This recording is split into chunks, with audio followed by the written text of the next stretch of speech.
तुमचं विजन मुंबईकरांसाठी काय आहे? अगदी जाता जाता एक छोटासा प्रश्न घेते आणि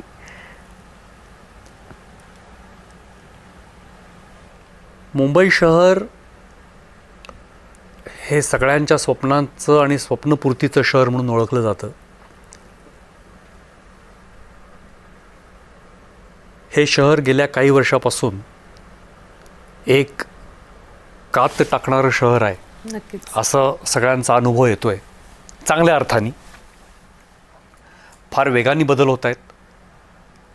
बरेचसे बदल चांगले आहेत, पण हे चांगले बदल करत असताना सुद्धा काही त्रुटी राहतात किंवा काही बदल हे अनुचित असतात.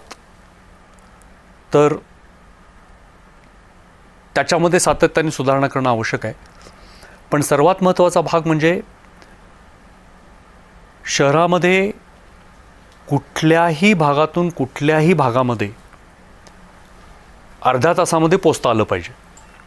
हे जे मुख्यमंत्र्यांचं पंतप्रधानांचं स्वप्न आहे ते जवळपास साकार होईल. मुंबई विजन आपण मला विचारलं, आता एके ठिकाणून दुसऱ्या ठिकाणी अर्ध्या तासामध्ये पोचणं हे तर ठीक आहे, पण याचा दुसरा अर्थ असा आहे की यामुळं परवडणाऱ्या घरांच्या संख्येमध्ये आणि उपलब्धतेमध्ये देखील फार वाढ होणार आहे. कारण परवडणारी घरं जर शहराच्या एका टोकाला असतील आणि अर्ध्या तासामध्ये माणूस त्या ठिकाणी पोचू शकत असेल, वेल सेड, खरं तर त्याचा फार मोठा परिणाम इथल्या अर्थव्यवस्थेवरती होणार आहे. त्यामुळे आता सेकंड होम असं नाही आहे. तर परवडणारी शहरं उपलब्ध होतील.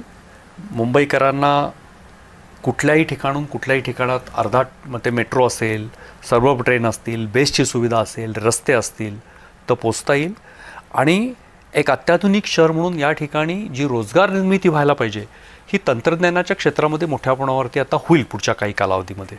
AIचा वापर करून तुम्ही काही नवीन बदल? हो हो हो आमचे मोठ्या प्रमाणावरती मुंबई महापालिका याचा वापर करते आहे आणि करण्याची योजना पण आहे. उदाहरणार्थ आमचे जे सगळे बांधकाम मंजुऱ्या असतात, या मंजुऱ्या तशाही आत्ता सध्यासुद्धा ह्या सगळ्या ऑनलाईन आहेत, पण त्याच्यामध्ये आता AIचा वापर आम्ही करून अजून पारदर्शकता आणणार आहे.